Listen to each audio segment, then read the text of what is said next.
ይች እናት እንግዲህ የዲዚ እናት ሞታለች ተብሎ በሶሻል ሚዲያ በቲክቶክ ሲዘዋወር ነበር። እኔም አልሰራሁበትም ነበርና ያልተረጋገጠ ወሬ በማለት ልጅ ሴትየው አልሞተችም። እንደ አንድ ኢትዮጵያውያን አሌክስ መጠየቅ አለበት። አሌክስ ዲዚ እናቷ ሞተች ከተባለ ጀምሮ የውሸት ፕሮፓጋንዳ ከተላለፈ ጀምሮ አሌክስ ጸጥ ረጭ ነው ያለው።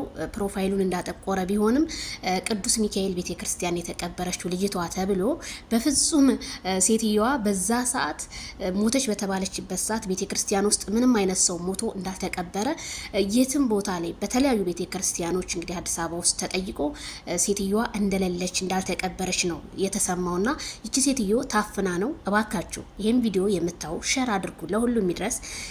ሁላችንም አዝነናል። እኔ በጣም ነው ያዘንኩት። በቃ የኛ ነገር እንደዚህ ሆነ። ትናንት አይቶ በቃ በውሸት ድብስብስ ምንም ሴትዮ አፍነዋት ነው። ስለዚህ ሮማን በዚህ አጋጣሚ ስለተቀበልሽኝ 3500 ምናምን ሰው ባለበት እንትን ነው ላይቭ ላይ ነውና ገብቼ እንግዲህ ዛሬ ያወራሁት ማለት ነው። እና በጣም ነው ያዘንኩት። በጣም ነው የተሰማኝ። ሁሉም ሰው ለፎሎ መሰብሰቢያችንና ይችን እናት ያረጋታልና የሰው ልጅ በቃ ዛሬ ታይተለም ነገ ለምንጠፋው ለምንድን ነው እውነተኛ መረጃ የማንናገር?